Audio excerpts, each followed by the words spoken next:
of Association of Avian Health Professionals, we welcome you to this webinar.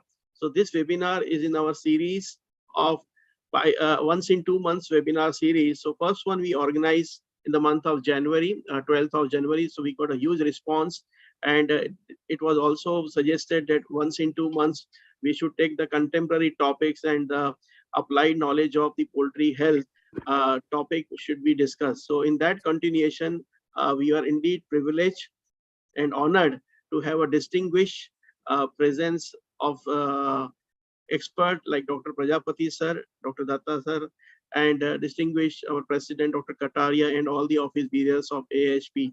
So I welcome all of you for this webinar. You have spared your valuable time. I'm very sure you'll find this webinar quite useful for your day-to-day understanding and enhancing the knowledge about poultry health. So AAHP has been a strength of almost 350 plus member, and we all are committed to ensure poultry health for our nation. And yesterday, the official statistics which were published by the government of India suggested a strong growth of the poultry sector, particularly egg sector. If you see the growth of close to 6% and almost like 130 billion eggs production we are doing. So the poultry health contributes significantly to ensure the nutritional security of our nation, and also a livelihood for many of the farmers. So we have a huge role to play, and this kind of deliberation further improves how we can ensure the health of our birds.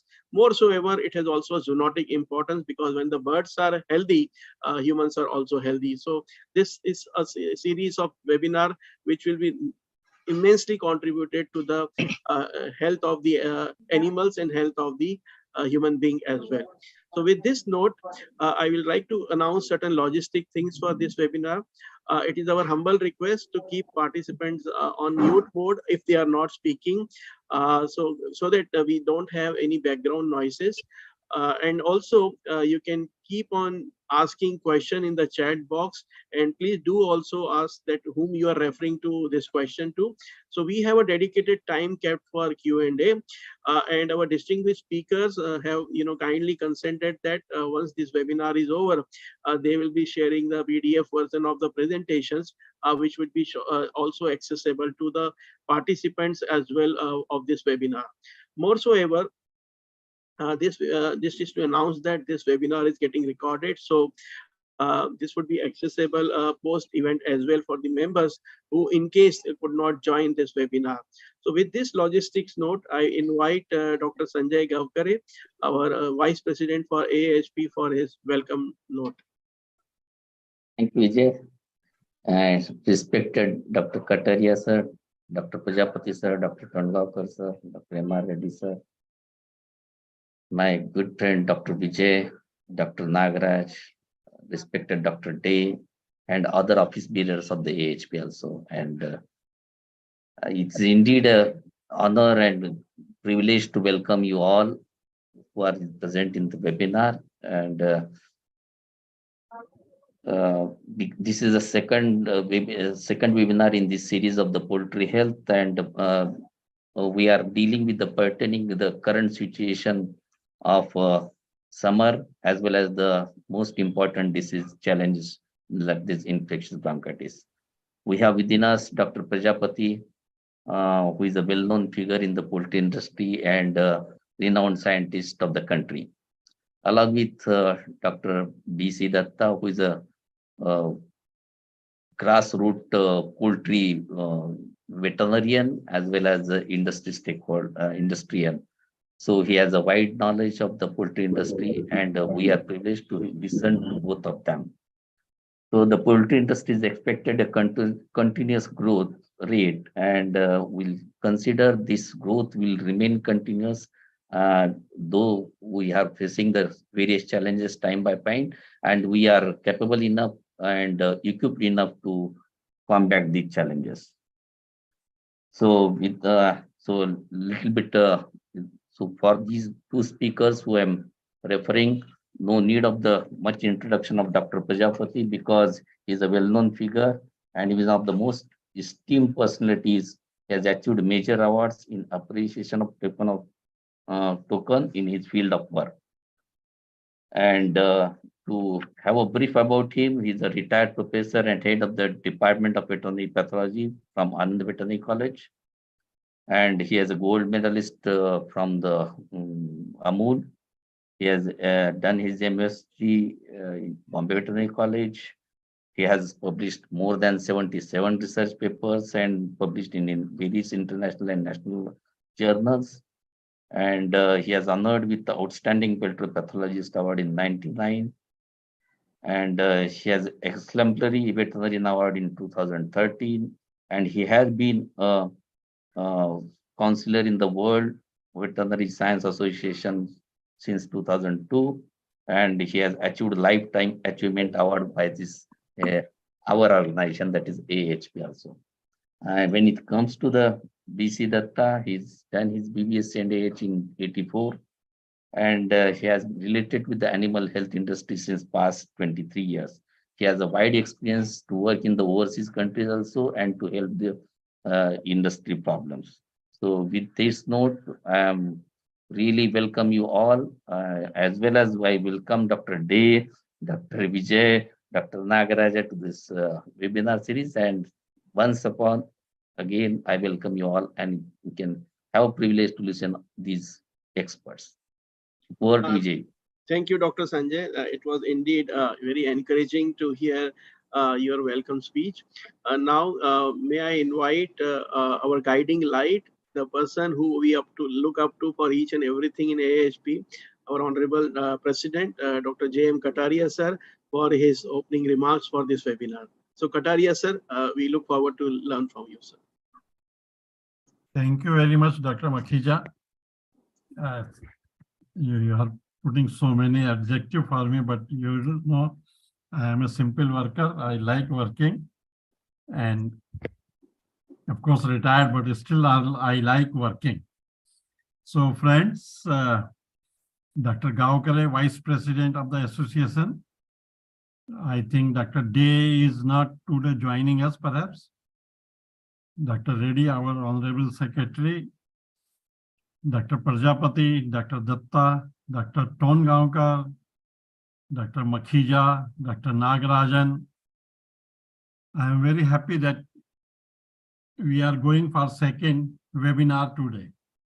What we started, because for COVID, we were just out of the track for some time, but we have started with this, and I think somewhere Dr. Reddy also will brief that we are planning for our association annual conference somewhere in the month of October. So with this we have to discuss and decide, keeping in the other things are also. So that is different thing. But today webinar, we are having two very renowned speakers, Dr. Prajapati and Dr. Datta. Of course, Dr. Gaokare has given very nice briefing about their working, what they have worked and what they are doing presently. Really, I am very happy. There's two topics which have been selected. Now, heat stress management, in particularly in North, it has become very hot. That is unusual. For more than 70 years. The temperature has never gone up to that much during the month of February. Since February end, the temperature has started rising. And I tell you, since last 2 days, it has become again cool. So that is a temperature variation not only causing problem in human being, what we are facing, that COVID cases are increasing, S3 and 2 cases are increasing in human being. But we have not even tested for our birds, which we every year we suffer with the influenza. What is the situation? Because S3 and 2 is again a communicable virus between the birds and human being and pig. So that is a very good aspect. I think we will be getting a very good insight into the problem. What Dr. Prajapati will speak about the IB, that is such a complicated problem, very old problem. And we see so many vaccinations. So many type of vaccines are being, imported and even produced in the country, which is to be used, where to be used, what is the homology among the prevalent strain. and the vaccine strains, that is such a complicated an issue. I think Dr. Prajapati will be throwing light on this, because regular we get still they are referring to me about the import of the vaccine of IB, ILT, and so many other things. And that is continuing. It is rather importing so many vaccines, complicating the situations. So we hope Dr. Prajapati will give a good insight into it, the problem. And Dr. Datta, what he is going to speak is a real problem of every year it crop up. In North particularly, summer is extreme, then winter is extreme. And when it rains, rains are also extreme. For maybe nowadays, it is not that like 10, 15 days it goes on, but few days, but that will be a very extreme downpour. And that lead to many complications in our poultry population. We are galloping towards our egg production and broiler production, but every time, in between there are breaks. Now, I just give an example of our Kerry farm. In winter, we were selling eggs for 200 rupees a kg. Kg means some 16, 18 eggs will come in 1 kg, 200 rupees. That is quite high from even the market. But as the summer is setting, it will start coming down because consumption will go down.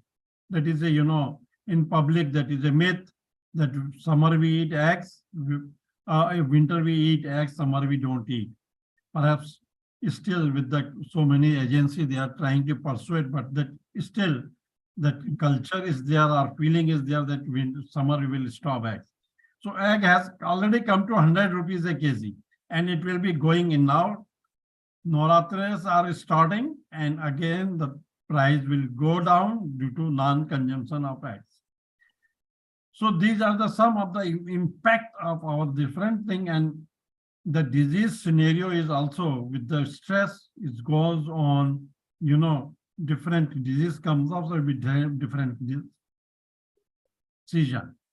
And same thing we face even the mild, or you can say H7, H9 prevalence is also there, and that is whether winter or summer, it is there. Sometimes it comes up in a outbreak form, sometimes it goes on unnoticed.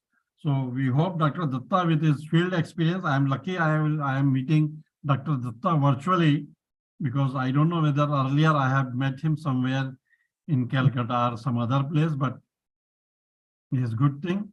A very good speaker have been located by our associations, executives, and it is nice.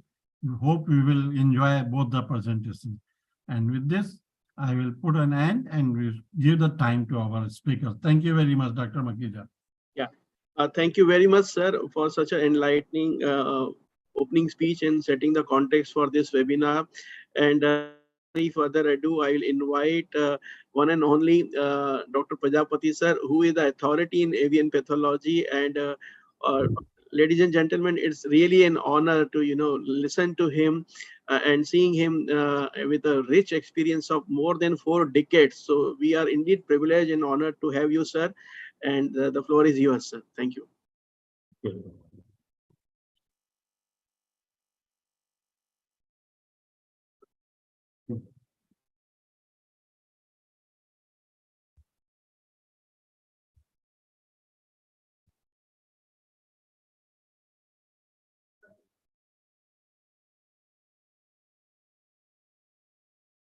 Yeah, I'm audible. Yes, sir. Everything perfectly fine, sir. Okay. Thank you, AAHP, particularly Dr. Kataria, Dr. Reddy, Dr. Bafija, Dr. Gaonkare. This is a real privilege for me, and a proud moment that I am delivering lecture in this AAHP group. The topic I selected, infectious bronchitis, and my objective will be that I will try to simplify the disease, because there are a lot many confusions are there regarding the various tropism, various diseases, and the variants, and lot many things. So I will try to how we can simplify the disease, particularly on the basis of pathogenesis, and then we can discuss on diagnosis and control. Now, if you see, as Dr. Kataria rightly said, this is not a new disease. And these 4 diseases which I have listed, they are very old disease. And some of them, they are more than a century old now. And even bronchitis also, it is almost 93 years old from its first report. And all these diseases, day by day, they are gaining more and more importance because they are becoming more and more economically significant now. In spite of having so many vaccines, doing so many vaccines also, we are facing this problem. Of course, the HPAI, which is related with the public health, is altogether a different issue. But in India, we definitely had very widespread outbreaks of low pathogenic avian influenza. Then the Newcastle disease, which is supposed to be quite stable virus, that has also changed. And for years together, we were vaccinating with the strains like Lambda-F1B1 and R2B, and we were happy in controlling this. But nowadays, it's really a very worrying disease, particularly the commercial broilers and in the mortality. And in the laying birds, there is no mortality, but huge issues of production drops.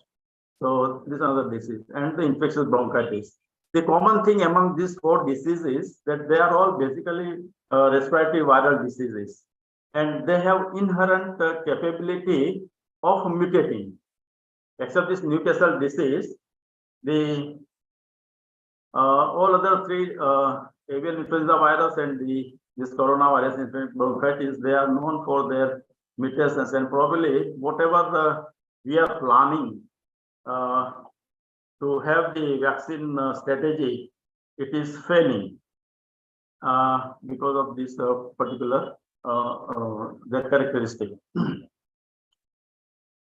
Now, basically, same thing which is applying in the human being. Nowadays, the respiratory challenges are more becoming more and more important in the human population also.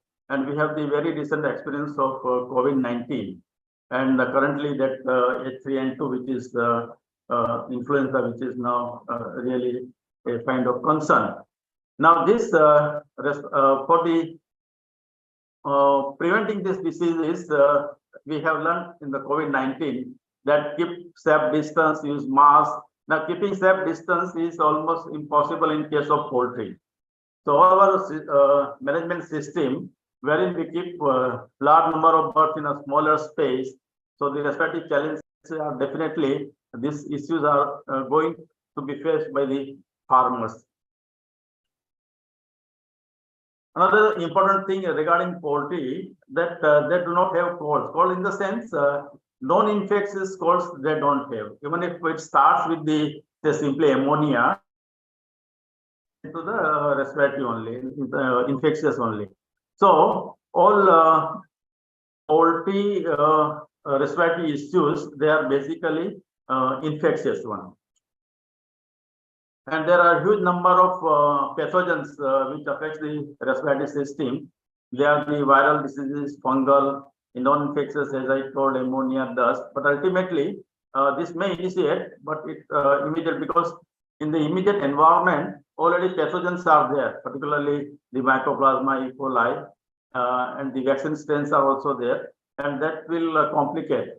And a respiratory illness is never a single pathogen caused illness. It is always multiple, and it ultimately ends into the respiratory complex disease. So, infectious bronchitis, as said, it is a very old disease, and in most of other developed countries, this is ranked as number 2 disease after the HPAI. But in our country, because we have special situation for Newcastle disease, so Newcastle disease and the low pathogenic avian influenza, they are in between the HPAI and the infectious bronchitis. And many of these cases, particularly in the respiratory form in case of broilers, it goes unnoticed because it is always overlapped with the Mycoplasma and E. coli, and we don't see the IB there. So, and we don't have that much facilities to identify and diagnose the IB viruses. So, the infectious bronchitis, it is caused by the coronavirus, gamma coronavirus, and this disease virus is quite sturdy. It remains in the environment in the litter for nearly 2 months, and the affected bird also it carries the virus as a carrier for many weeks and months, and it is shedded through respiratory tract and the feces. That's why the carrier state is there, and the virus is there in the environment, and if any lacunae biosecurity is there, the virus can easily spread between the farms, between the sheds, and from one area to another area. Now, this classification particularly I am showing because we have now very good experience with the COVID virus, that how it is changing, and we are facing so many issues with the different variants. So this is also a sister virus of the COVID-19, and this has also inherent capability of mutating, and that's why many of our vaccines they are not giving full protection, and we are always in search of a field-related virus vaccine strain which can control the disease. Now, the reason behind this fast mutation rate is because the every viral, when they multiply, they have some mechanism of proofreading. So the viral proofreading, once the virus enters into the respiratory epithelium,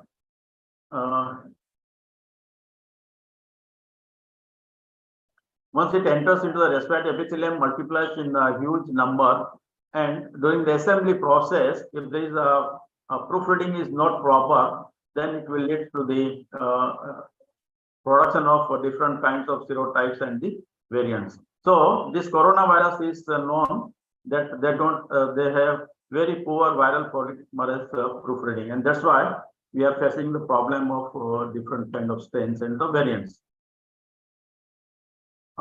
In short, based on the virus neutralization test, we have the various serotypes, and later on now it is all nucleic acid based diagnostic technology, and we are classifying the virus based on the spike protein, S1 protein here. So we have the different serotypes with the different spikes, spike protein like this. So these are the serotypes, but the same serotypes with the same spike proteins, if any change is there, either in the membrane protein or envelope protein, it is reflected on the surface antigen, and then there is some genetic change on the surface, and then it becomes the subtypes. So the spike proteins, which is under control of some genes in the nucleus, RNA, and that will change the nucleotide sequences in spikes, and then we have the different variants and strains and subtypes. So many names are being given. Sometimes they are confusing also, types, subtypes, variant, and strain. But basically, they are because of the spike protein gene analysis. Now, when the disease started some 90 years back, it was a respiratory disease. It was affecting the upper respiratory tract particularly. Later on, the virus mutated in such a way that it started affecting other tissues also. So started affecting the reproductive organ, then the kidney particularly, causing nephropathic visceral gout and all these things, and even the gastrointestinal tract. So this mutation is at a certain high level that they have even changed the tissue tropism also. Now, one thing very important is the tissue tropism or IP forms are not strain or serotype specific. That means any strain which is causing visceral gout, say 4/9/1 or something like that, it doesn't mean that it is only affecting the kidney. It can also cause the respiratory form, also causing the reproductive form like this. So we don't have the type specific strains which are separate for the respiratory form, which are separate for the reproductive form, separate for the nephropathy form. But the same strain at a different lifespan of the bird will affect the different tissues and will cause the different form of the disease. Now, if you can see the pathogenesis, and this pathogenesis is age dependent. The age at infection is very important. So I have made some 3 age group. There is the initial few days, then the growing period. This includes broilers also, and then there is a laying period. Okay. So when the IB virus strikes in the first few days of the life, it may result into the 3 conditions, which one is the visceral gout, which is very well known. Then the failure of the flock to reach to the flock here. And then the sum of the flock, they may end into the false layer or the internal layer. Infection is during first few days, and the effect is seen during the laying period. Okay. Now in the growing phase, it is a happy situation in the sense it is mostly respiratory restricted disease. Or that is in the chicks, growers, and the broilers. And then with this IBV infection, there is a lot of complications with E. coli and the mycoplasma. And whatever you see, their lesions are of E. coli only. Okay. And when the disease strikes in the laying period, we have the different conditions like the egg production drop, XL abnormality, watery albumin. And during this period, you may not observe the respiratory signs. So if we start here, the first week infection. Now there are 2 conditions related with the kidney affections, and this is the visceral gout in baby broiler chicks. Once upon a time, few years back, this was a major disease condition in the broiler chicks. On 8th day, you will start having the mortality, and mortality may be very high also. And luckily, there are at least 2 viruses. One is the estrovirus, even nephritis virus is also there, and the nephropathic IB strain, they are responsible here. And luckily, we had some vaccines.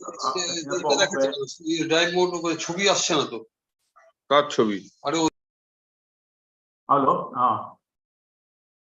And then with the introduction of breeder vaccination with the estrovirus, particularly even nephritis virus and the nephropathic IBV, this disease now it is almost not seen. Okay. Now, in case of layer chicks, if they are exposed and there is a calcium imbalance or excess calcium in the diet, it may result into the urolithiasis. Now, this is regarding visceral gout, and the another condition is the false layer or internal layers. Now, in the first week infection, the virus will cause some oviductal developmental defects.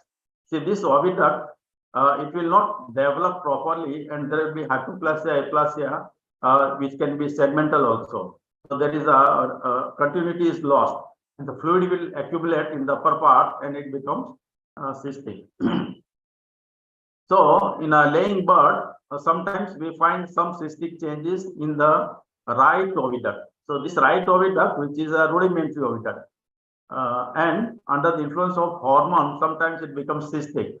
Now this is occasional cases, and it has nothing to do with the production or the disease. At the most, it occupies the physical space in the abdominal cavity. But this is of a right oviduct, and the disease of IB, which strikes, is on the left oviduct, which is a functional oviduct. And during the first week infection, there is a totally harassment of the development of the oviduct. See, ovary is fully developed, but this oviduct here in the normal bird, it is not developed here, and you will find a short and stumpy oviduct here. Now, in this case, whenever ovulation occurs, it falls into the abdominal cavity, it gets captured, reabsorbed, and there is a recycling of the ovulated ovum.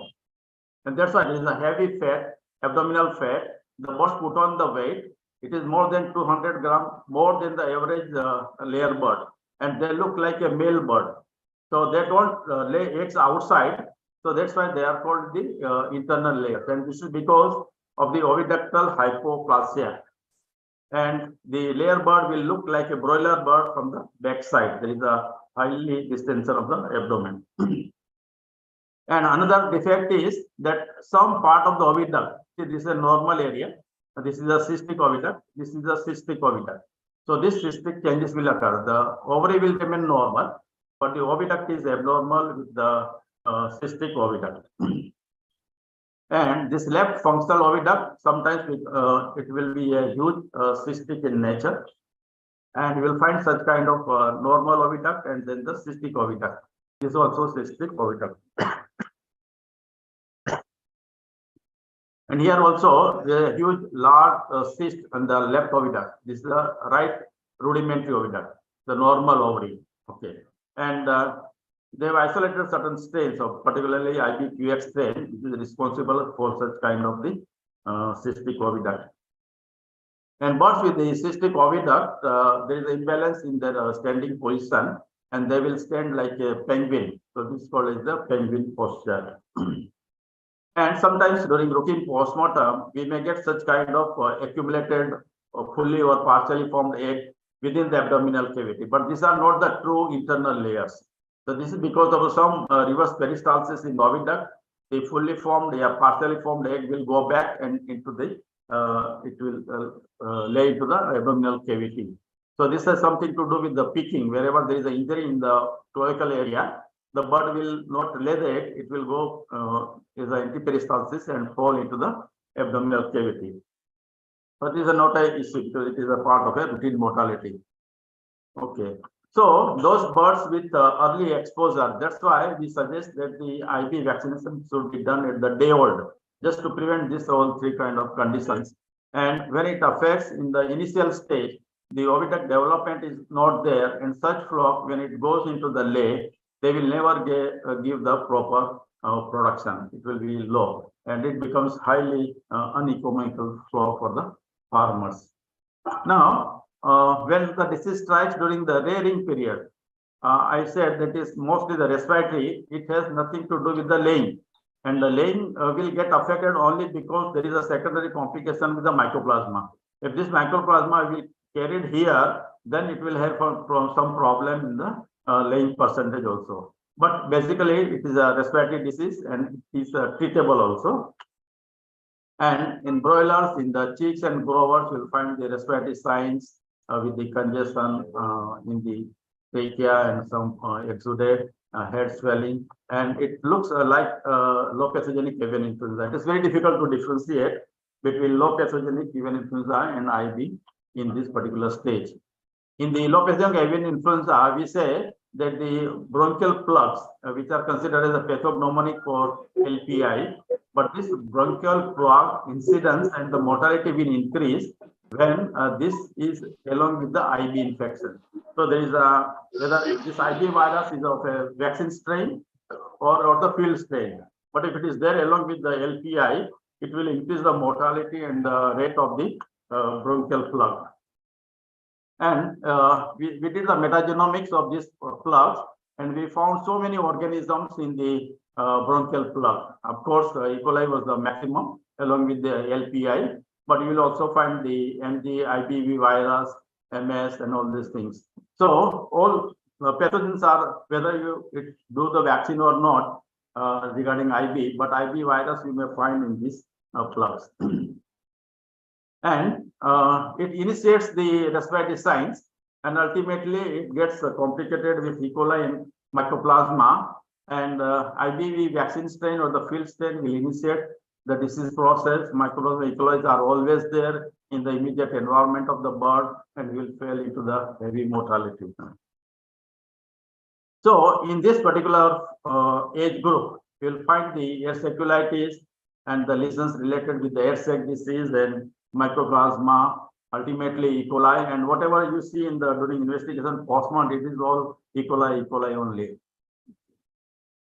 Now, the very important phase is infection during the laying period. Now here, the oviduct is already developed one. There is nothing wrong with the growing period, but it may strike at the start of the laying or at any point of the lay. So when it starts at the start of the lay, then it depresses the peak production. It may occur at the peak of the egg production or somewhere in the mid also. and this will lead to the poor rate of egg production and the affected, but of course there is no mortality, but we may find there is a quite atrophy of the oviduct, and there is a very small plus size in this space of board. And those which are in the growing period affected with IB, they are, during the laying phase, they will show certain lesions of the mycoplasmosis and very poor development of the reproductive tract. Very important thing is there is a changes in the egg quality in the form of a thin albumin here. So this is a normal thick and thin albumin. Then there is a changes in the egg shell. Soft shell eggs you will get. Then the miswrapped eggs and such kind of eggs, there are so many. This helps in the presumptive diagnosis of this particular disease. So changes in the egg cells. Now, the diagnosis of IB is again depends upon at what stage IB infection occurs, and accordingly you have to collect the sample. So sampling, particularly the tracheal swabs, whether it is in the first week infection or during the growing and during the laying, it may show the respiratory sign or not, but the tracheal swab, they are the first choice in the initial stage. And later on, whatever the target organs are there, suppose kidney here, and then naturally here the respiratory issues, and here the oviduct. So they are the choice of sampling. And one can go for the egg embryo inoculation and then passages of the inoculum, and then one may get the stunted and this the curved embryo. Then this is a choice of test is the real-time RT-PCR, quantitative RT-PCR. And nowadays the facilities are available. Then if you have the S1 gene sequencing, you can identify the variants also.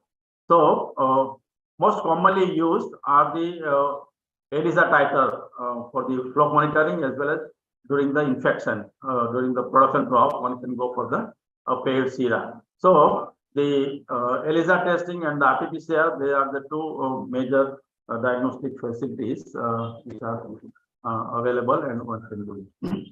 See, the most challenging part in the diagnosis of IB occurs during the production drop, in the laying drop, because when there is no mortality and the production drop is there, it is very difficult to diagnose. And particularly, these are the viral causes. This LPI, at least there is some mortality, you can very well avoid diagnose this particular disease. But the rest of the production drop viral infections like avian encephalomyelitis, EDS, infectious bronchitis, and even Newcastle disease, you don't get mortality. If you are lucky to have some torticollis birds in the flock, you can diagnose this. Otherwise, there's a lot of confusion. But egg drop syndrome and avian encephalomyelitis, the recovery is very fast, and it is up to the original level. It will come back. But here in Newcastle and infectious bronchitis, it is very slow drop, and the recovery is almost impossible, even after 3 to 4 months also. So here you need to have the serological diagnosis, particularly in the form of a paired sera. So if you are monitoring the flock, particularly the breeder flock, at a regular interval for the IB ELISA, so you can find certain kind of peaks in the routine monitoring the sera sample. And if this peak is coincided with the production drop or certain other symptoms, you can diagnose that it is a case of IB. But if you are not monitoring, then at the start of the drop, if you have collected the sample, and after 15 to 20 days, if it is another sample is collected from the same flock or the same birds, if there is a shift on a higher side without any vaccination in between with the IB, then also it confirms that it is a case of infectious bronchitis. And now, what is the solution? Now, in India, the IB vaccination, the policy is just like shooting in the dark, because we don't have that we are targeting to which strain or the which variant of the virus, because we don't have the data. In many developed countries, they have the state-wise data regarding the prevalence of various IB strains. And even they have registered the particular vaccine strains for that particular state. So they have enough data that what are the strains, variants prevailing, and what are the vaccines available for that kind of strain. But in our country, we have very poor surveillance, monitoring, and testing for this particular disease. So we don't have that typographical, geographical, this kind of typing of the virus, and that's why we don't have any policy regarding the IB vaccination.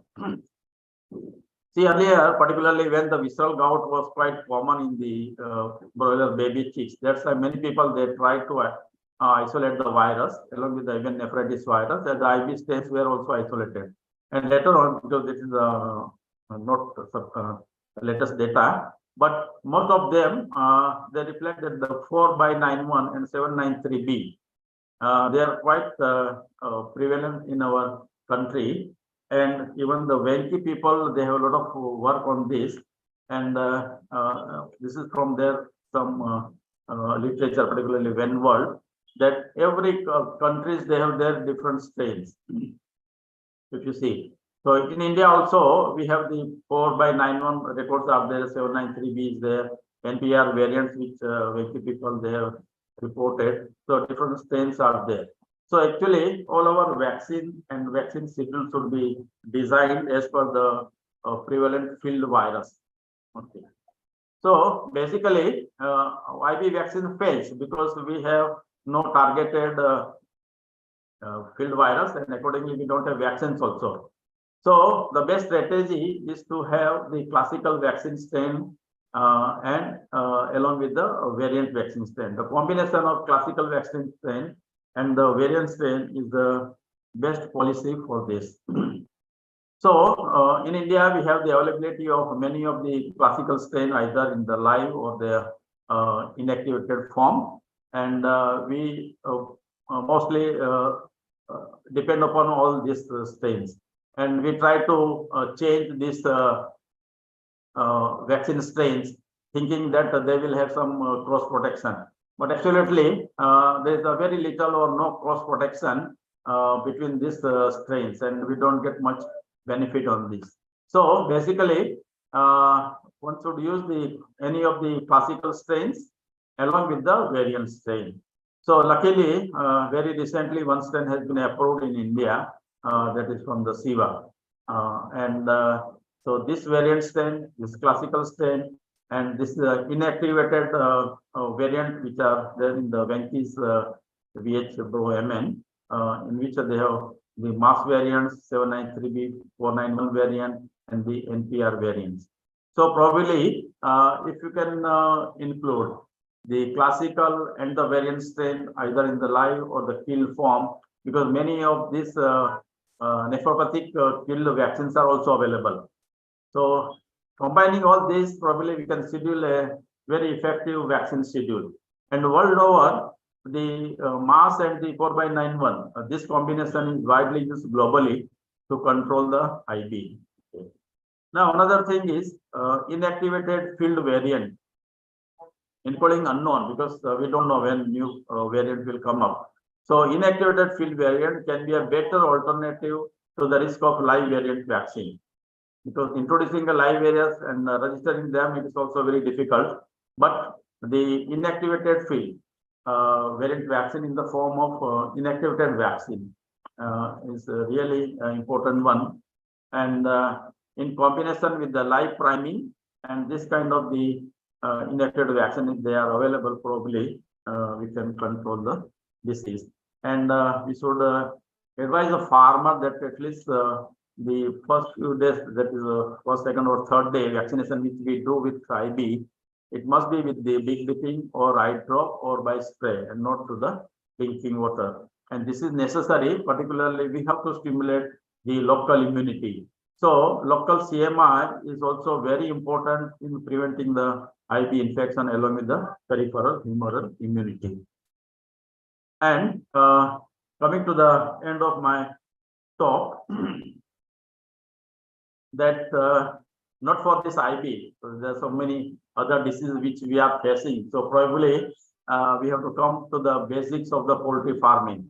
So back to the basics, because we have seen in many of these diseases, whether it is LPI or Newcastle disease or IB, the vaccines, they have their own limitations. And always these diseases are there one step ahead of us. And by the time we come up with the vaccine, the original target virus has already changed. So we don't get much benefit. So, and developing a disease-resistant bird is also seems to be impossible. So there are some limitations with this.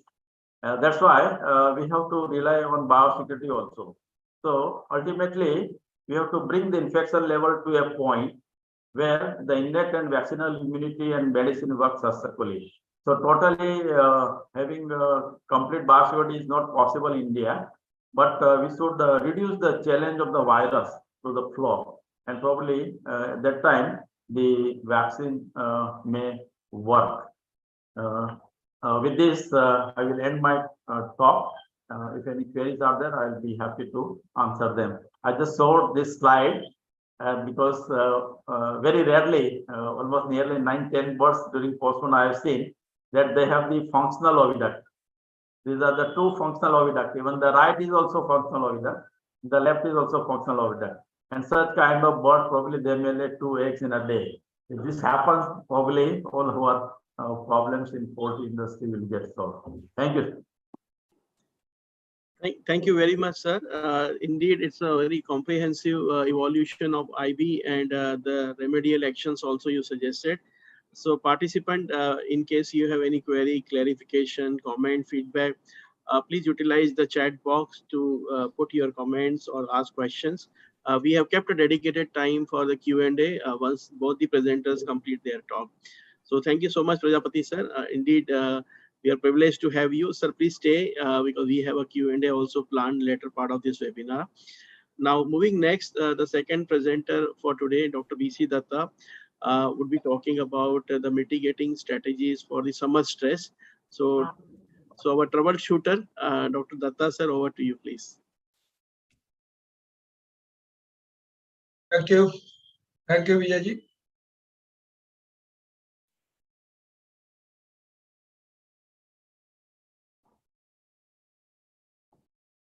Let me share my presentation.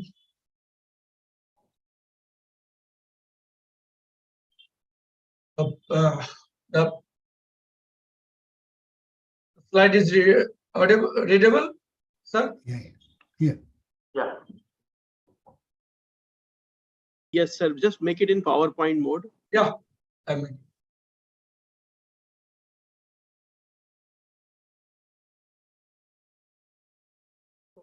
I thank you, AAHP, for inviting me to share the screen with senior scientists like Dr. Prajapati and others. I am honored to be here.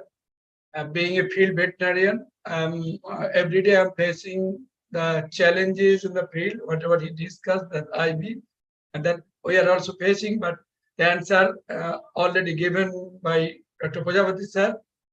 My subject is management-oriented, the field issues. I welcome you all on this webinar, poultry health webinar. My subject is mitigation of summer stress in poultry production. We are already in summer. Just day before yesterday, I was visiting farms in West Bengal. It was a fourth day chick at around 1:30 or 2 p.m. in the noon, and the chicks are panting. Fourth day chicks are panting. The temperature was 36 degrees. That day was March 15. March 15, fourth day chicks panting. We are in such a stage. So let us discuss how to mitigate the summer stress in poultry production. Let us know what is stress. Stress is a state of worry caused by a difficult situation. Is a natural response to address challenge and threats in life. All living beings have a limited amount of stored up resources which help them to adapt unstable conditions, challenge or threat. As long as these challenges are minor or within tolerable limits, they manage to make use of its reserves, adjust to the situation, and come out with little or no damage. Stress is a situation when the challenges are more in intense form or greater in numbers. That serious chemical, physical, and psychological changes takes place within an animal with far-reaching consequences. Next slide, let us know the stress in chickens. What are the different types of stress in chickens? There are some stress which can be avoidable, like management origin, overcrowding, poor ventilation, wet litter, high ammonia, dehydration, poor hygiene, mycotoxins, starvation, disease, all are avoidable stress laterally. There are some stress which are unavoidable in management. There are extreme climate like heat stress, chilling, high humidity, rapid growth, handling or transfer, vaccination, transportation, routine medication, debaking, all are part of management and we cannot avoid this. And among these, heat stress is the major, which already we started facing in this year. Let us discuss in the next slide. What is heat stress in poultry? Heat stress is a situation when chicken faces difficulty in achieving balance between body heat production and body heat loss. It may occur at any age and with all kind of poultry. Chicken does a lot better in cold weather than in hot weather because having such a high body temperature to start with makes heat-related ailments much more prevalent to chickens. Heat stress not only uncomfortable to a chicken, but it causes organ damage, egg deformation, and even death. Genetics, feather cover, age, body weight, flock maintenance, all affect chicken's heat tolerance. As chicken ages, it becomes more susceptible and more sensitive to elevated temperature.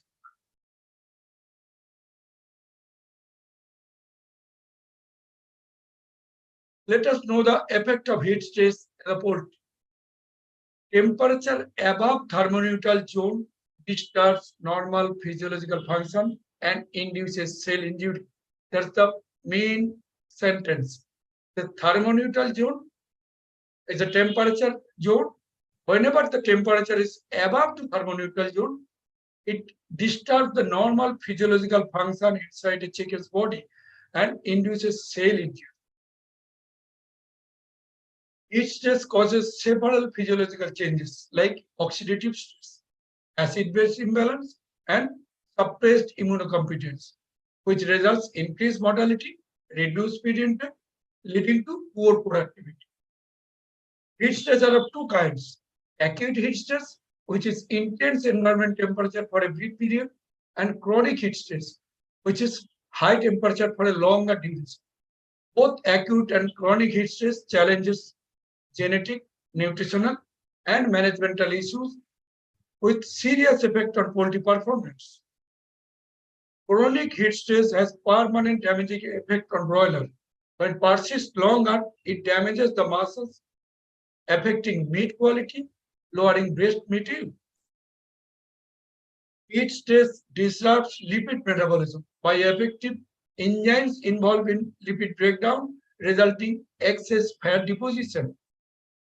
Heat stress reduces protein content of the muscles, decline in muscle pH, water holding capacity, and juiciness of chicken meat.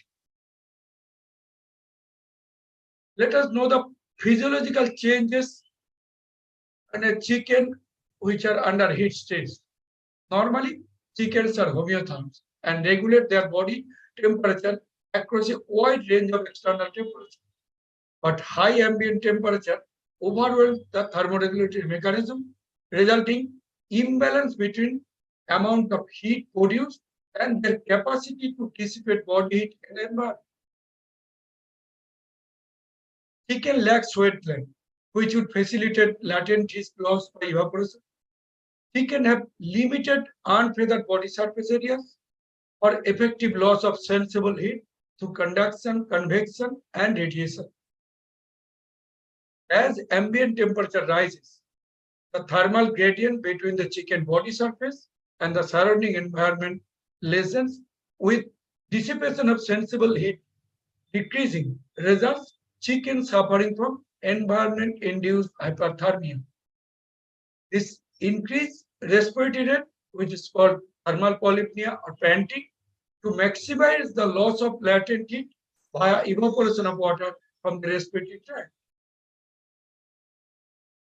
Relative humidity imposes a ceiling on water evaporation, resulting latent heat dissipation.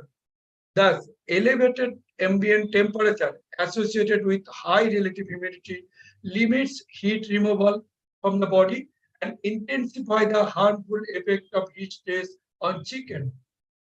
So, high temperature with high humidity is very dangerous as heat stress effects on chicken. Under persistent heat stress condition, thermal polypnea or panting turns into slower and deeper panting phase called thermal hyperapnea. Dehydration, the most intrusive panting related disadvantages, results higher water intake. Panting also increases carbon dioxide exhalation, leading to hypocapnia, eventually to respiratory alkalosis, a disorder of acid-base balance.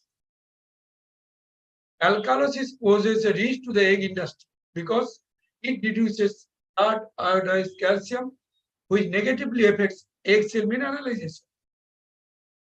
Heat stress-induced respiratory alkalosis is a great threat to broiler. Chicken under heat stress frequently lift their wings to expose featherless part to enhance sensible heat flow to the environment. After 70 years of genetic research, the modern fast-growing and highly efficient broiler are less thermotolerant and more susceptible to heat stress than the slow-growing lines due to extremely high metabolic rates and poorly developed cardiovascular and respiratory system in comparison. This is most of the things. Now let us have a schematic presentation of heat stress effect in poultry. High temperature more than equal to 27 degrees centigrade, along with relative humidity more than equal to 70%, challenges the bird's thermoregulatory system. The effect is panting.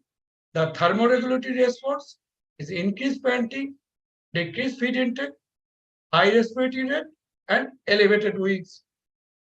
There are a lot of changes in the chicken body system. There are genetic changes, suppressed expression of myogenic genes, increased expression of genes involved in protein catabolism and cell apoptosis. There are metabolic changes, suppressed thyroid activity, reduced muscle protein content, and increased fat deposition.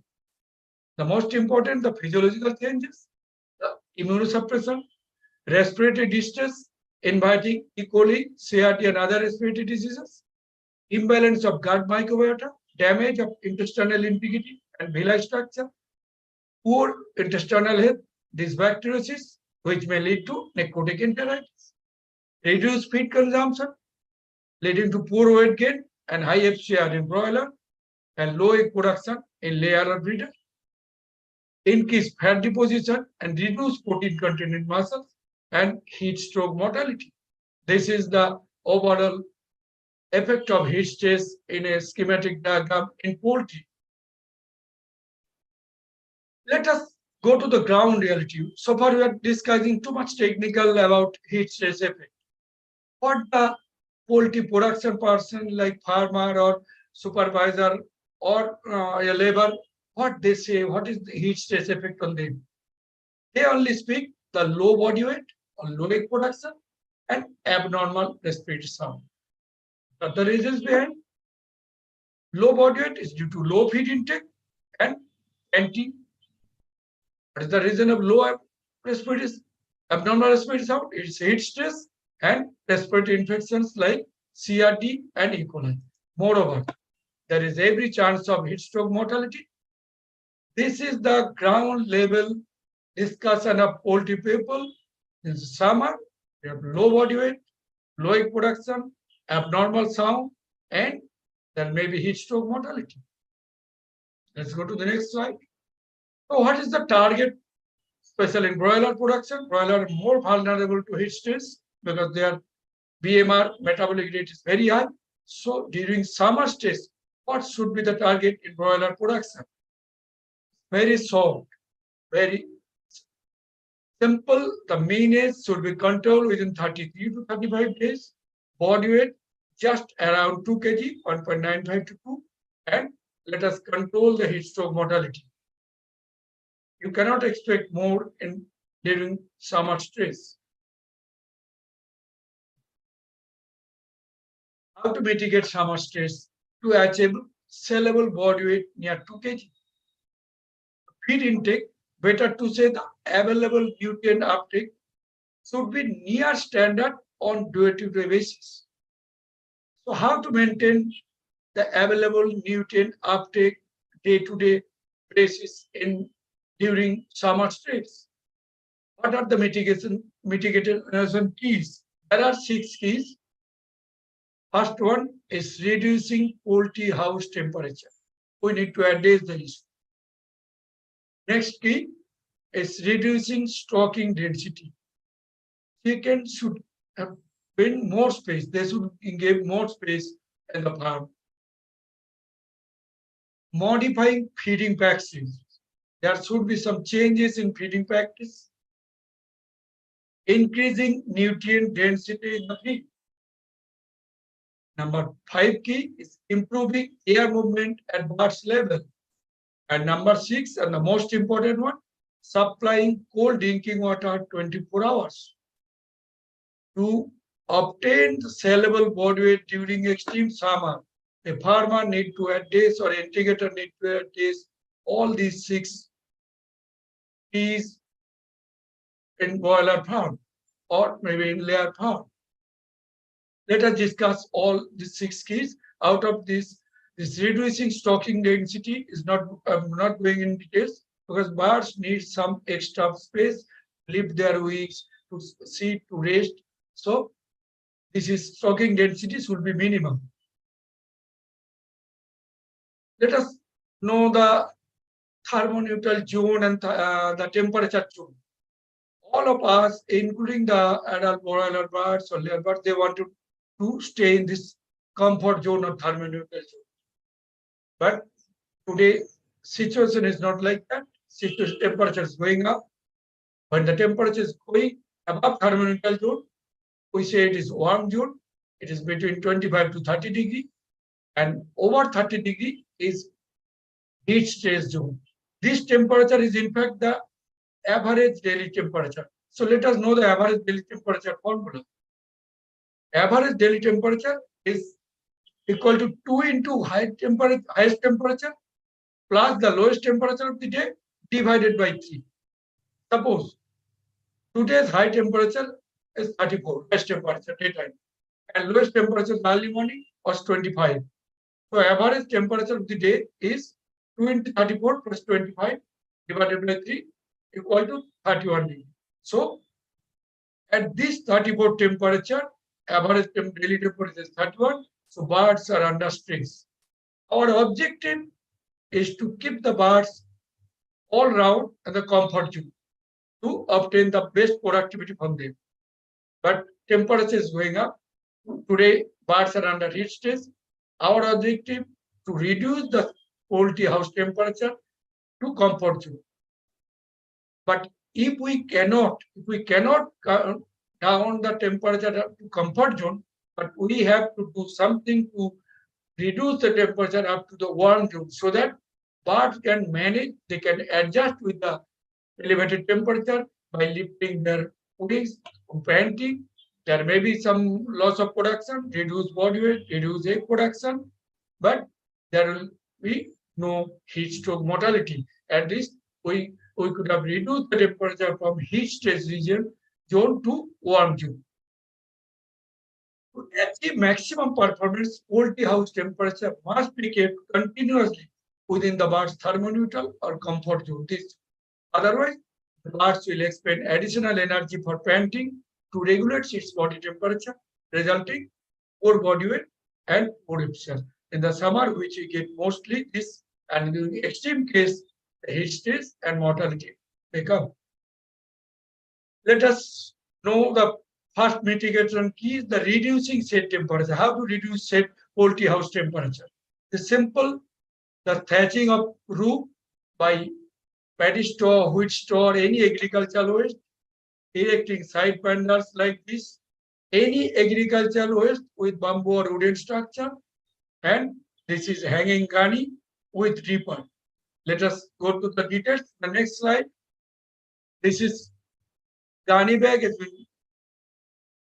hang here, and its deeper pipeline is there. Water is coming deep by deep through the small holes, and the gunny become wet. When the air are entering the shed, it becomes cool. Birds inside feeling some comfort climate, and this when the water is coming deep by deep. This is very effective in broiler, in layer, in breeder farm. Everyone is hanging. Even in the layer of breeder farm, 1 or 2 layer of this gunny bag hanging with water is very effective of reducing temperature from heat stage zone to warm zone to avoid heat stroke mortality and control the production up to certain limit. Next slide. See the village level farms. They made it to bamboo and agricultural waste like jute stick, paddy straw, wheat straw. These farms are temperature proof and they are very cheap, very economic. They're very good for broiler farming. This is made of jute stick and bamboo. It's very good for summer. Next one. See, this farm is roof is tin structure, and below the tin structure they made false ceiling with agricultural waste. This is only jute stick. How they made it through jute stick, beautiful structure. So temperature from top will not come, heat will not come from the roof.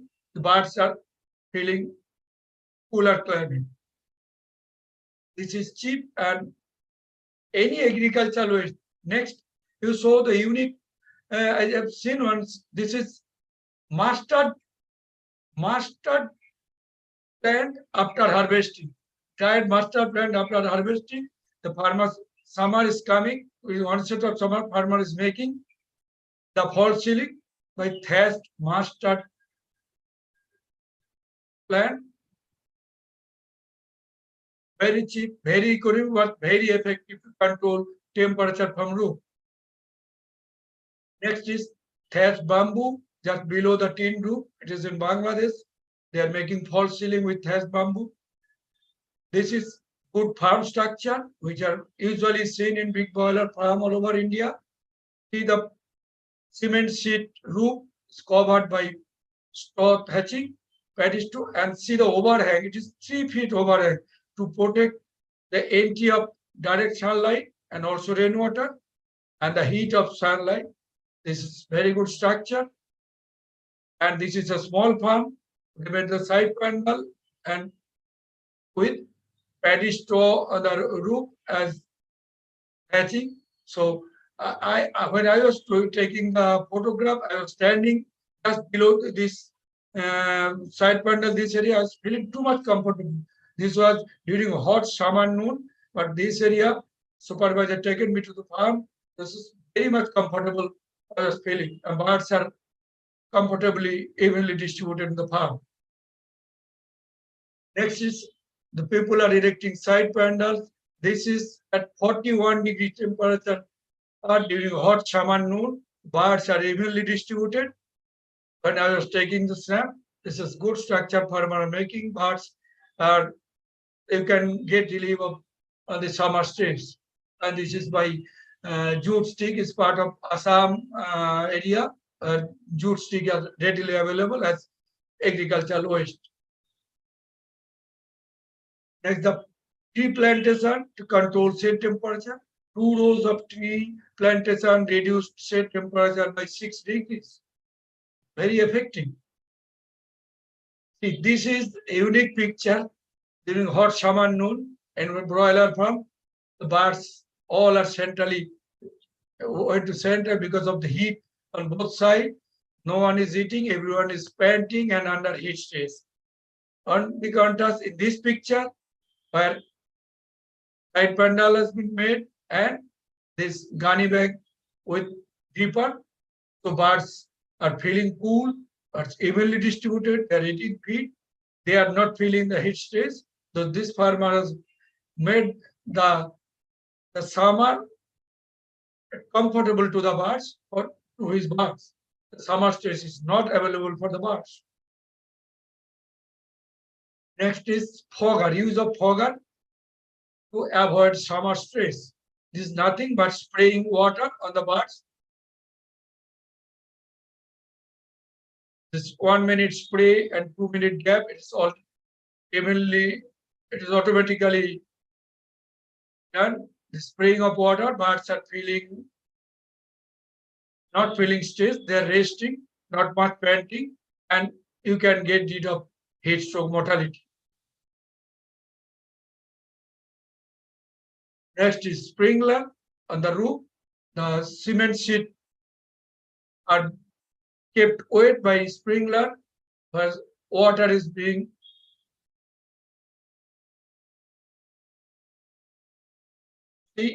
water is coming out on the cement sheet roof so that it becomes wet and the heat from the top is not entering into the poultry shed.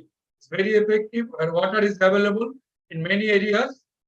It is being used as a measure to mitigate summer stress to the birds.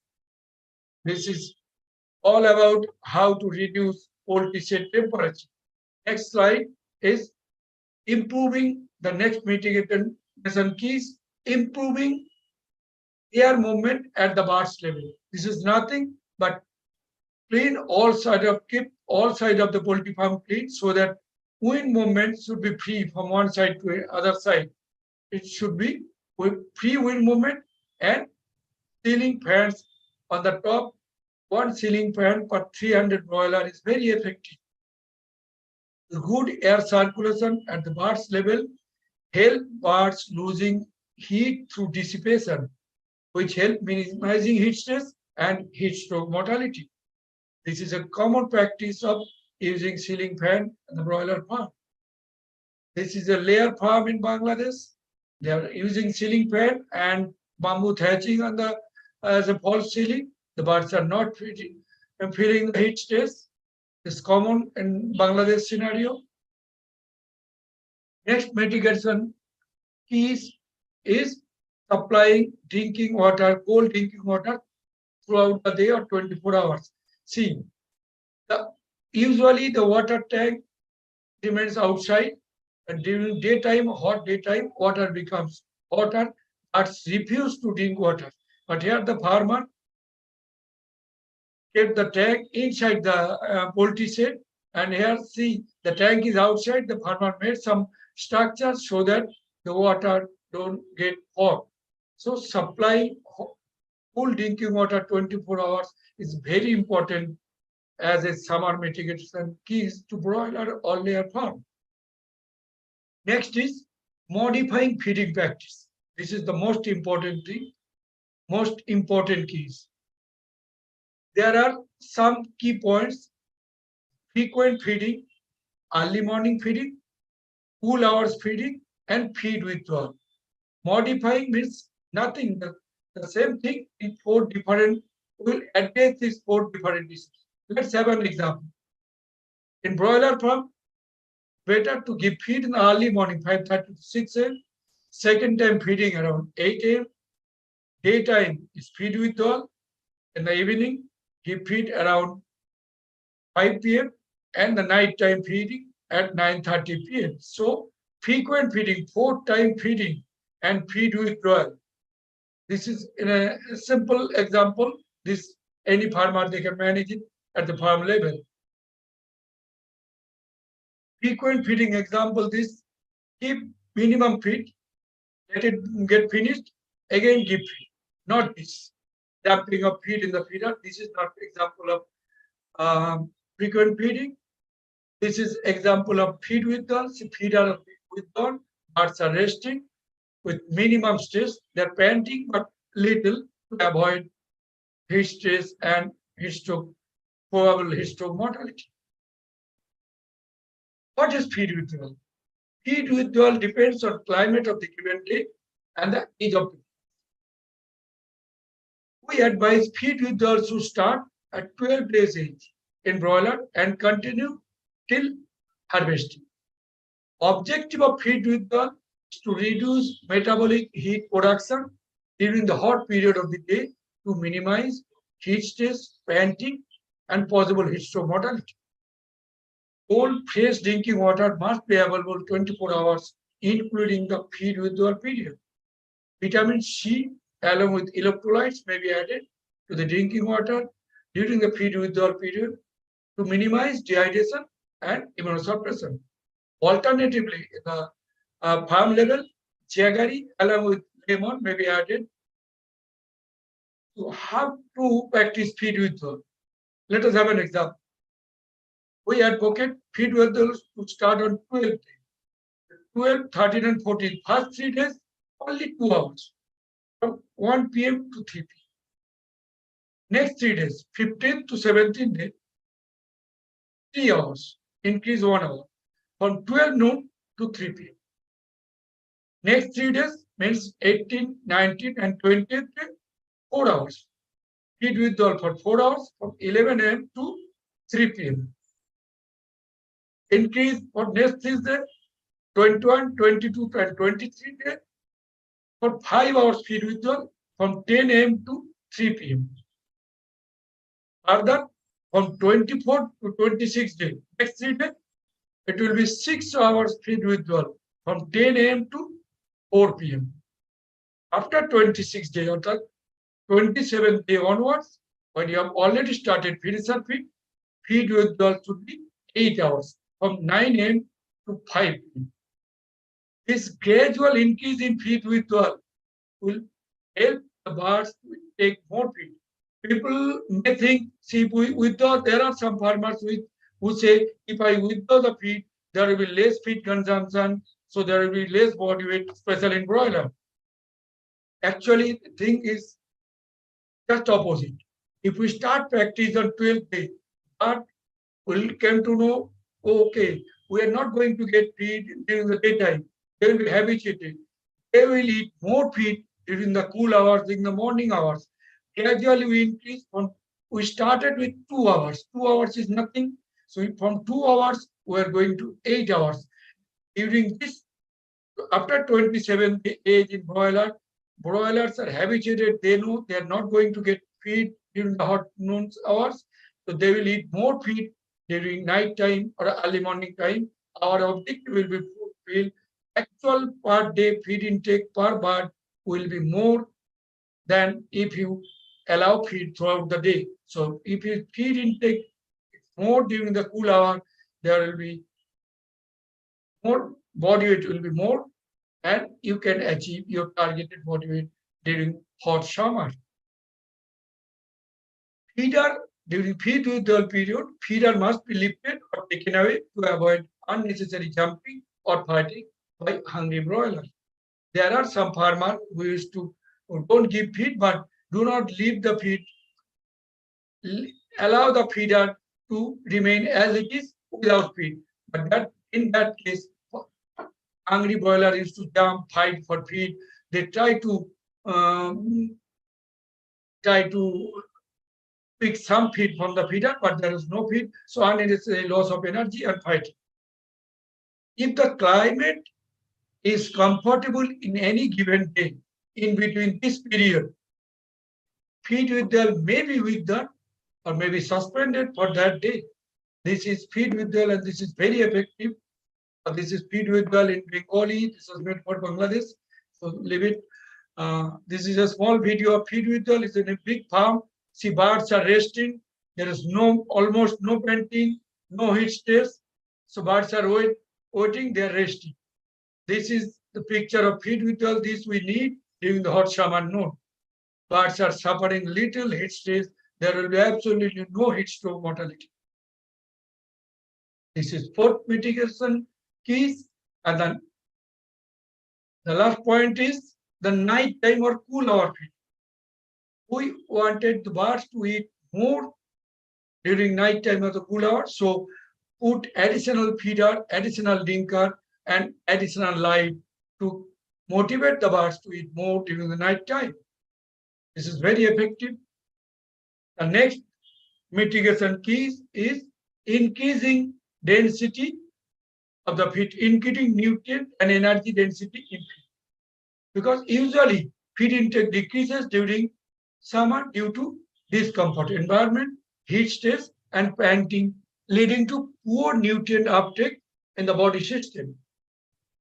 On the other hand, requirement of micronutrients like vitamins, minerals, electrolytes, and amino acids increased to combat heat stress. High protein diet causes excess production of metabolic heat. Therefore, protein may be at the lower possible limit while formulating summer diet, keeping required digestible amino acid level through synthetic amino acid inclusion. To supply much needed air energy under reduced feed intake in summertime, it is advisable to increase fat percentage through addition of edible oil in ration. Vitamins, trace minerals, electrolytes dense feed formulation is suggested to satisfy increased requirement to combat heat stress and to maintain productivity. This is all about the 5 key mitigation keys to manage summer heat stress. If you are not managing summer keys, you may have to face this situation, the summer tragedy, heat stroke mortality picture. Nobody wants to see this picture. Next slide. So what is our take-home message? What are the mitigation of summer stress or optimum poultry productivity? What is take-home message from my today's presentation? Reduce stocking density during summer. If you are giving 1.5 square feet per chicks before summer, allow 1.6 maybe per summer. You will be benefited ultimately. Reduce poultry house temperature by any means, whatever best possible. Reduce poultry house temperature as much as possible. Improve air movement at birds level by using fans. Modify feeding practice so that birds eat more during cool hours and increase nutrient density in feed so that birds are eating less, but the essential nutrients they should get in the reduced quantity of feed because of the dense nutrients in the formulation. And the last key is supply cold drinking water throughout the day, the 24 hours. This is all about the mitigation keys to manage summer stress for optimum poultry productivity. Thank you. Thank you, everyone. You can find all these videos and presentation in my YouTube channel, Poultry _Vidatto. I welcome you in this YouTube channel. Please share and subscribe the channel. Thank you. Thank you, everyone. Thank you, Dr. Datta, for such a comprehensive presentation. And with the comments we are receiving in the chat box, everybody find it very practical and very contemporary. So now we are almost as per our planned agenda.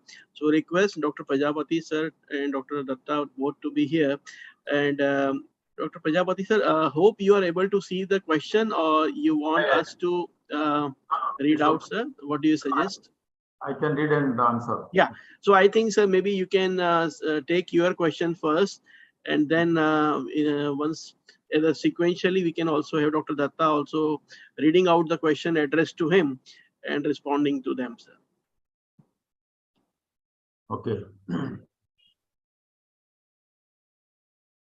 The first question is from Rag Trivedi. How can we minimize the mutation rate of infectious bronchitis virus? Any strategy it works or not? So probably that is the virus characteristic, and we can't do anything in the ability of the virus to get mutated. So probably in this direction we can't do anything. The Another question is by Jitu Lama. How to prevent early infection of IBV in layer chicks? I think there are two major areas. One is infected brooder house with the earlier flock. So that we have to avoid. That is the thorough disinfection of the brooder house.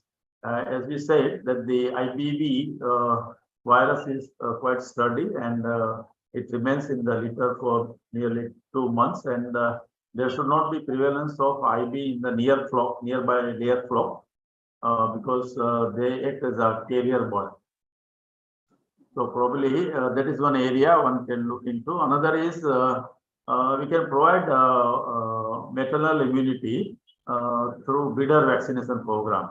So particularly for those variants which are causing oviductal developmental defect, we should target that they should get maybe through parent vaccination. So that is how we can prevent the early infection.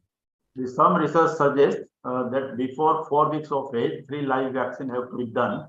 Does it correct way to approach to prevent early IBV infection? So even today also, not 3 vaccines, but within 4 weeks, people they are doing minimum 2 vaccines. So here, the number of vaccine probably is not that important. What vaccines you are doing, whether it is a classical vaccine strain or variant vaccine strain. The decision the practicing veterinarian should take depending upon the prevalence of the issue in the area.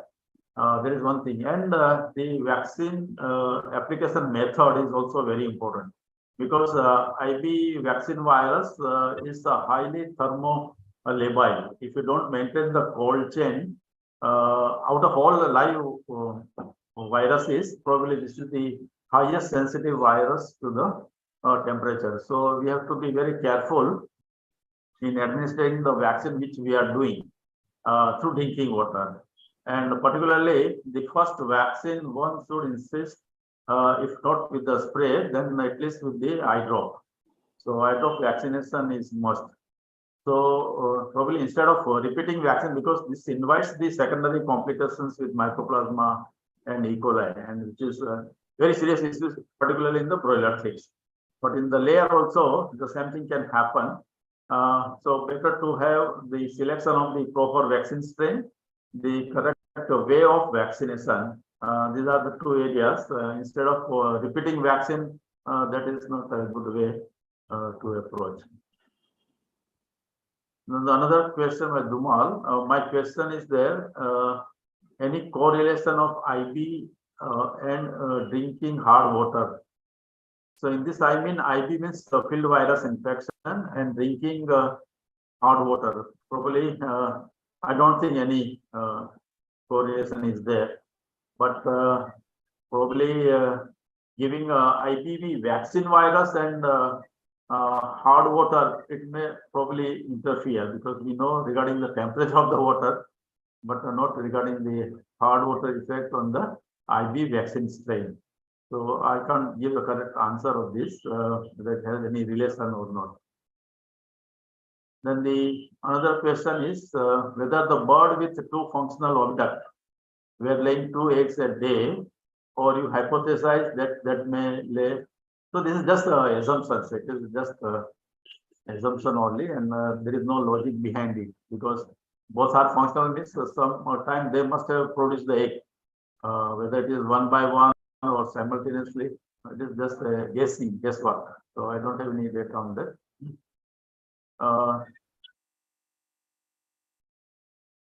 I think it is seen in the field that there is an increased incidence of the right cystic oviduct, egg peritonitis, regress ovarian follicle, and the egg quality change, both external and internal, has seen production drop down by 40%. Is it related to IB? Yeah. Actually, in such cases, no, unless you take the help of laboratory, probably it is very difficult to diagnose. Okay.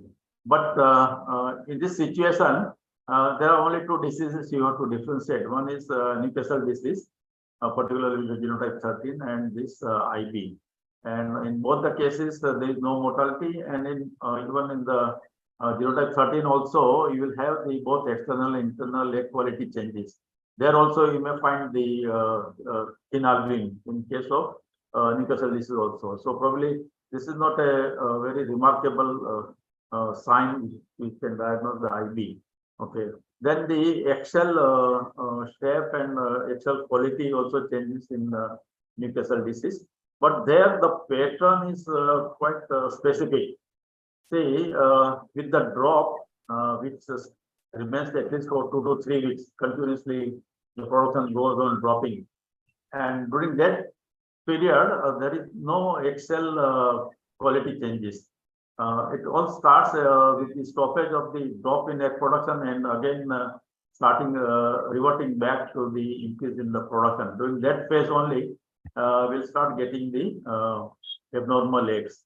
So in case of Newcastle disease, getting the cell-less eggs and then the eggs of a lemon size, they do have the yolk, but they are very small round size, and we call them the lemon cell eggs, which are very specific to the Newcastle disease.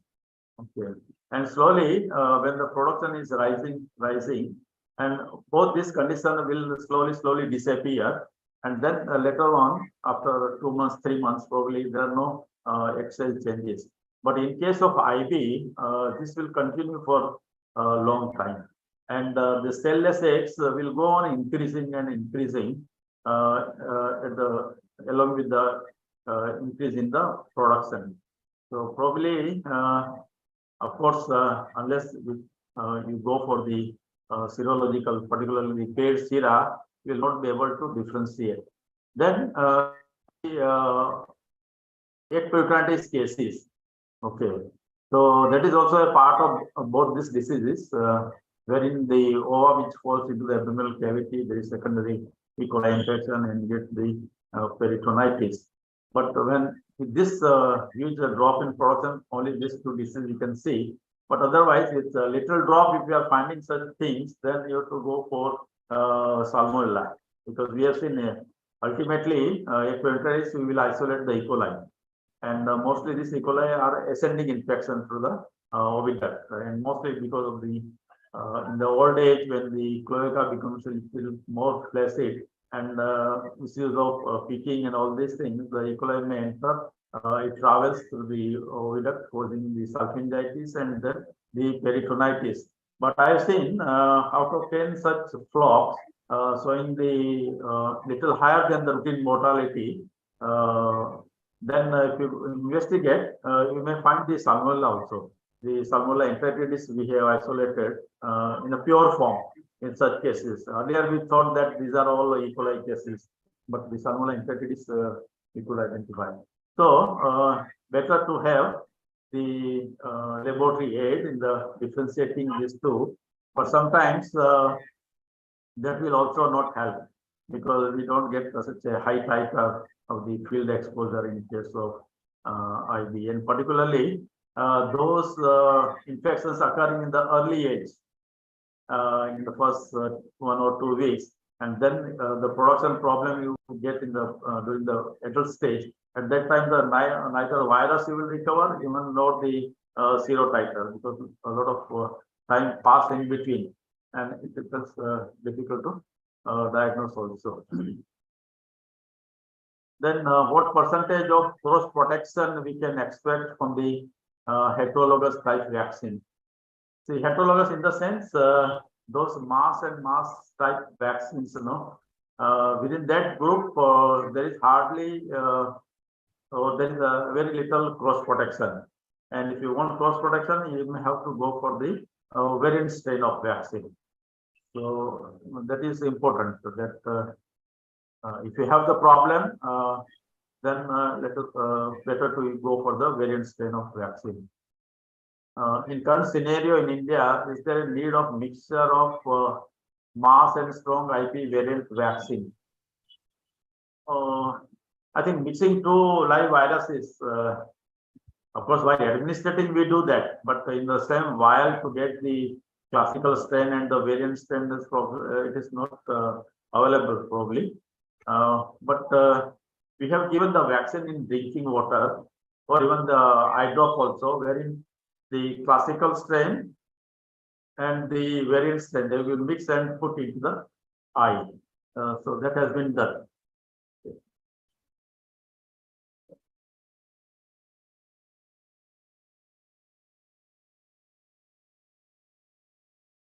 Another thing is, I have seen that whenever the layer chicks are reared in the running broiler shed. Hello. Yeah, please Whoa. continue. Is Mr. Dr. Luta here? Hello. Yeah, sir, just a minute. Somebody is talking. So, administrator, can you mute the person whose background noise is coming? Yeah, sir, please continue. Sometimes the layer chicks batch is reared in the running broiler farm. Running in the broiler farm means earlier batch was of broiler. There the incidence of oviduct damage is very high. I do not know whether the broiler frog which was reared earlier may be having some viral issues, and then the leftover virus in the brooder house, it causes. But those who are rearing the layer chicks in the broiler shed, they should be very careful of disinfecting the shed. Then can IBH be effectively controlled by any medication through water or feed? So it's altogether a different disease, IBH. Of course, we have no live vaccine, so there is no question of giving the vaccine through water or feed.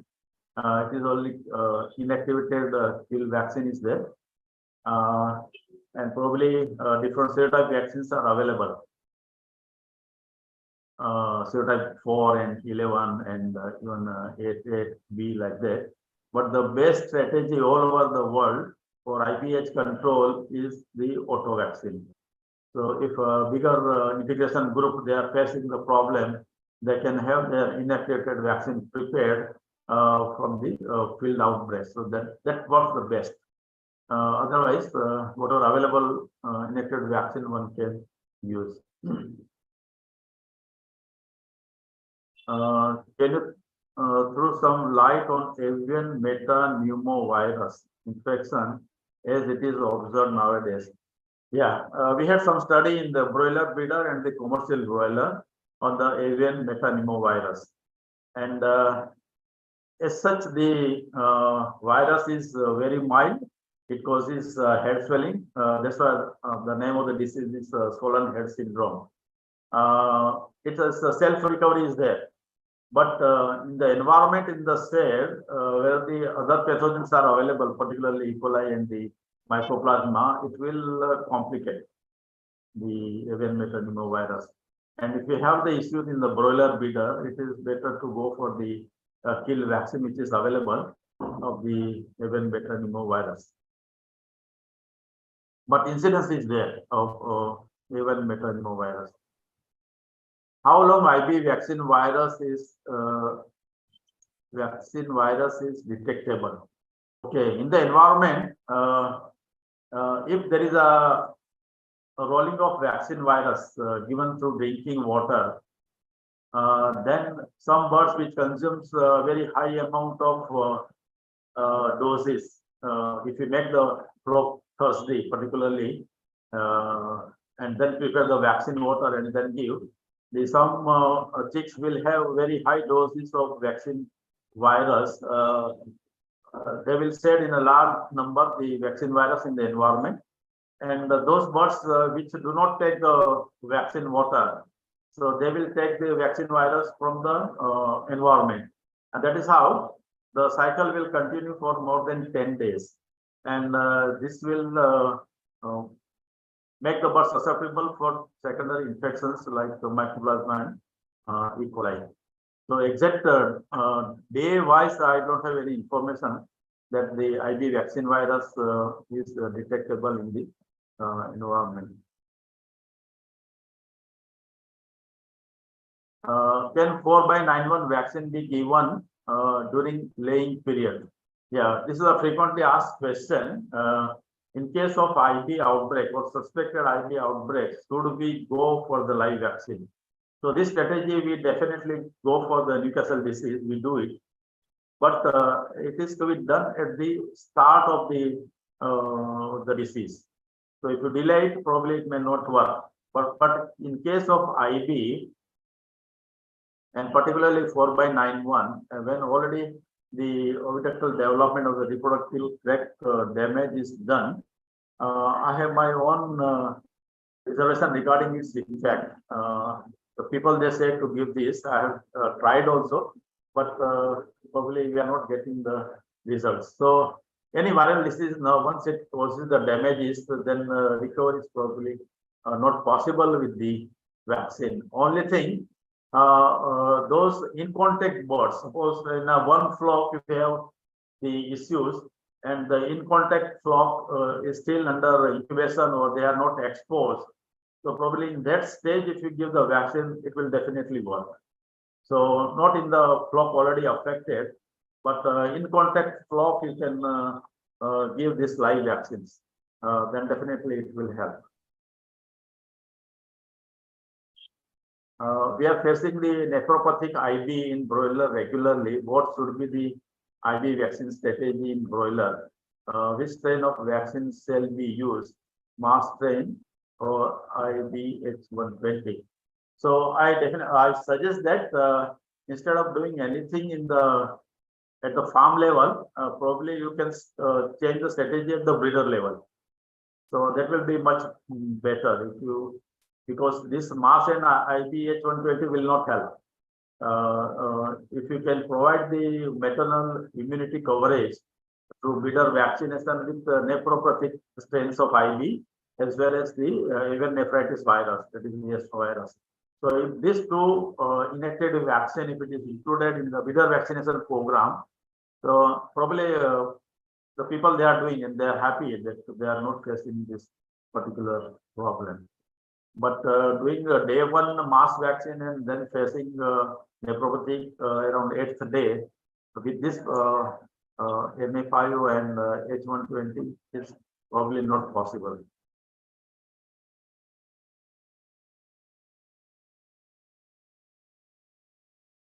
I think, sir, we can wait for some more questions for you. Meanwhile, Dr. Datta, would you like to pick up some questions and would like to respond here? Or I also see you have been replying them directly as well. So up to you, sir.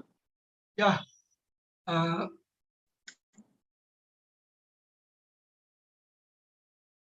Any question which is not yet responded by you, you can take it here.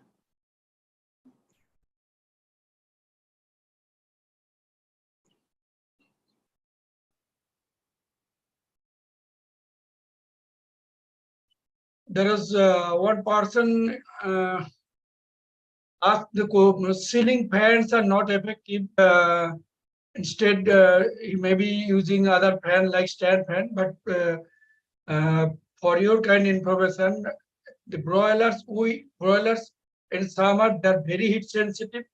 We need to give some comfort to the broilers. So stand fan, the wind movement through stand fan is very extensive, very high. They cannot be directed towards the broiler. So ceiling fan on the top, it moves at its way. So birds get some little wind, they get some comfort, and also it helps clearing the gases of ammonia and all the things from the litter level. Our practical experience, stand fan is only as an exhaust fan. In open farming, ceiling fan is better for broiler. And someone said the vaccination in hatchery, surely if we can do vaccinations in hatchery nowadays, most of the vaccines can be completed in the hatchery, so there will be no additional stress while doing vaccination in the broiler farm. Moreover, on the vaccine chapter, we will be having perfect vaccination. There will be no missing by labor or the mistake during incorporating the vaccines. So hatchery vaccination is always preferred. And other questions like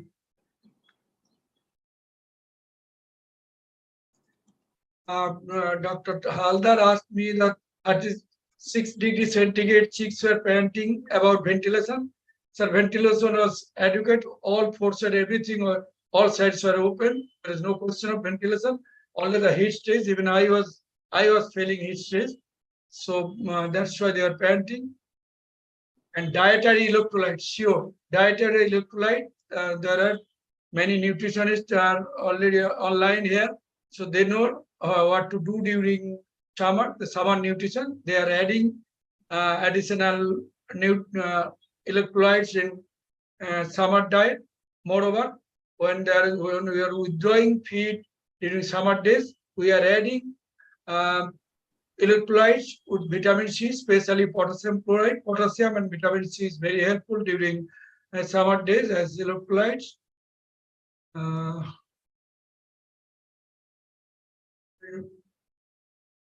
One person said the compared to proteins, will fat not lead higher metabolic energy in summer? Compared to fat, protein gives energy will be given more by the fat. That's why you will add more fat. Protein also gives energy, but not as much as like fat. Protein produces more metabolic heat than fat, and in comparison to fat and carbohydrate. That's why less protein, but with perfect amino acid balance, and more fat during summer diet. I think I have answered all the questions. Thank you, Dr. Datta and Dr. Prajapati, sir. Really appreciate. One more question. I think I will take this as the last in the interest of time. So, Dr. Prajapati, can you read out this question for everybody's benefit? Okay. How long do affected layer flocks with IB they will recover from the production of thin cell egg miscephenites? In IB cases, probably coming back to the original production is not possible. It may remain 5 to 15% less, and it takes a minimum 2 to 3 months to come to nearby to the production. But the getting the thin cell eggs is a really problem in case of IB, and it continues for a long time. And there were the intermittent period. Someday the flock may lay so many cell-less eggs. Again, it will reduce. Again, after some time, again it will lay many thin cell eggs. So uneven laying of the thin cell eggs, which is a really issues in case of IB affected flock. Okay. Now we have seen that if you put this flock into molting, then probably all these issues get solved, provided they are not of that QX type or oviductal developmental defect type. But if it has happened in the laying phase, then probably you can recover with the excel quality by molting. So that is possible.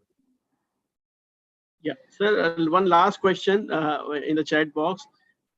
If you can look into that. Yeah, how to isolate IBV strain like UX in the best way by collecting in sterile vial and direct transport to lab in ice pack or with some other solution like PBS or other time needed between collection and inoculation. See, actually, I have tried at least 3 farms, and I had one farm wherein 25% birds were having penguin type, and the production never went beyond 50% like that. The issue is, and 3 times we tried to get this tested, and we have submitted sample also, but unfortunately we could not get the result. The reason is the infection is during the early age, and whatever changes in the oviduct are there, they are just because of the developmental defect and not because of the virus there. So probably it is very difficult to harvest the virus from the oviduct or its fluid like that. But we may try it in the cecal tonsils if it is possible. And then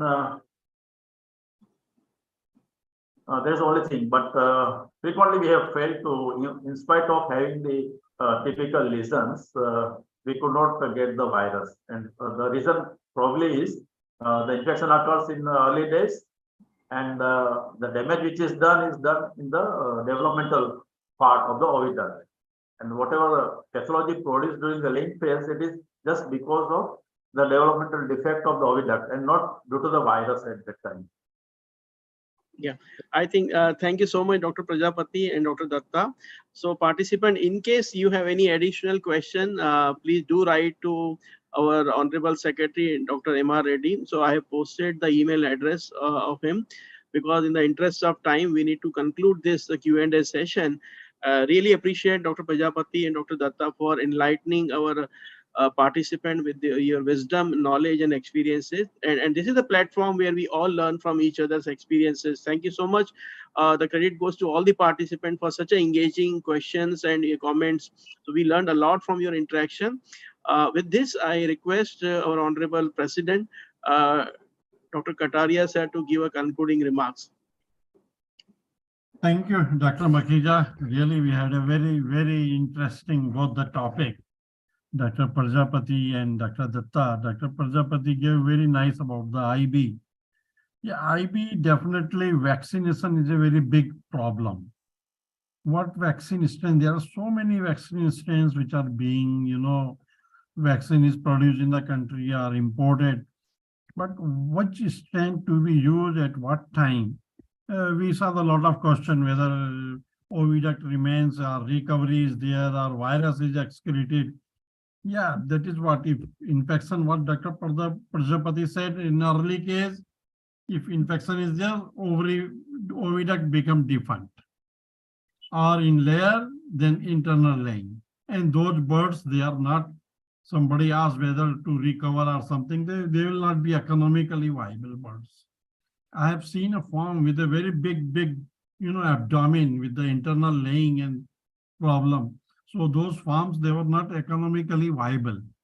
So this is a very big problem, perhaps where the industry people and the scientists who are working, they have to discuss this thoroughly, because very often we get somebody is importing from, Netherlands, somebody is importing France, somebody importing from US. So many countries we are importing. And that is what that they ask the mutation, how to stop mutation.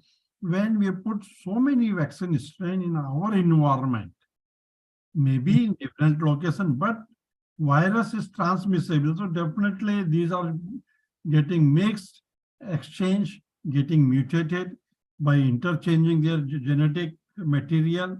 So this will continue. Definitely we are going to have a very, very like monster type of virus, which will not be controlled because they will be having so many ingredients into that.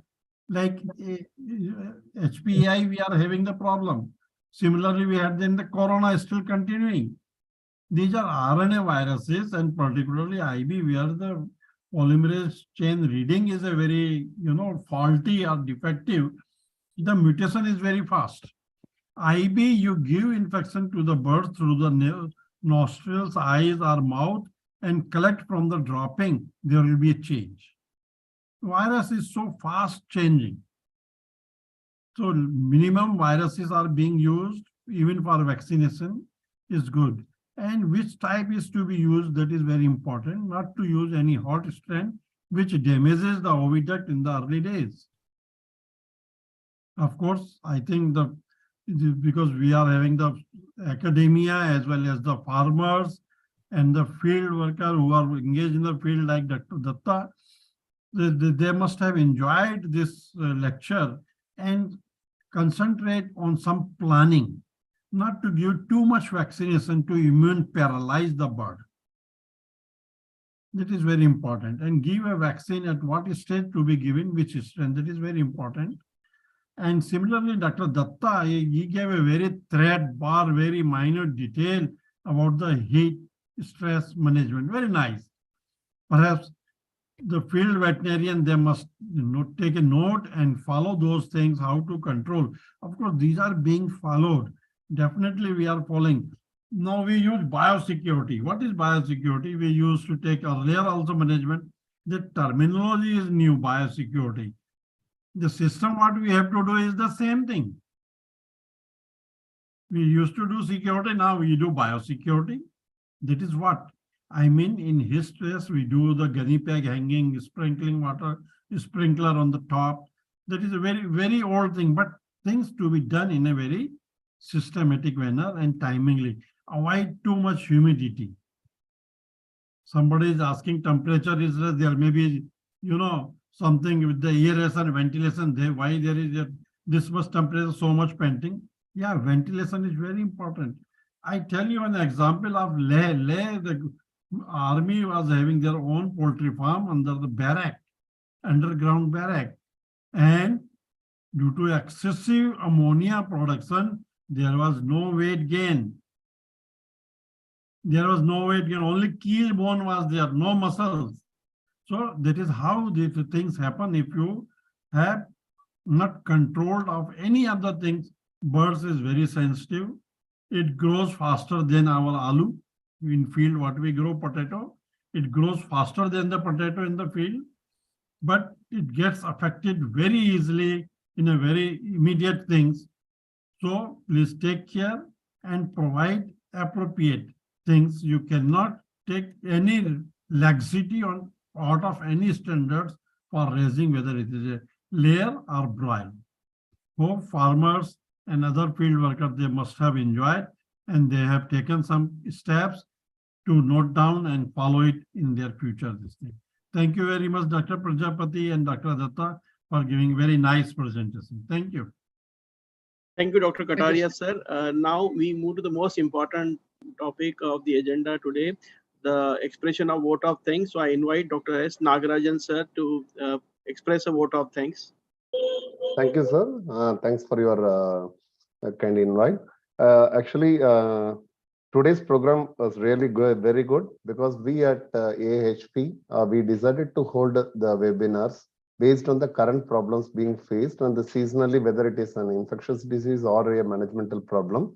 And today's the two topics delivered by Dr. Prajapati sir on IBV and Dr. Datta on summer management very relevantly correlate with the problems that are going to be faced by the farmers, poultry farmers and poultry industry in the months to come.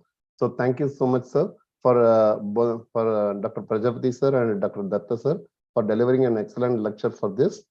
Then our sincere thanks to Dr. Kataria sir, who is president of AAHP. Although he describes himself as an humble worker, we all know that he is a very, very renowned and scientist and who has a vast experience in poultry, and his guidance in deciding the topic of these seminars is very, very essential, and it remains to be relevant because of him.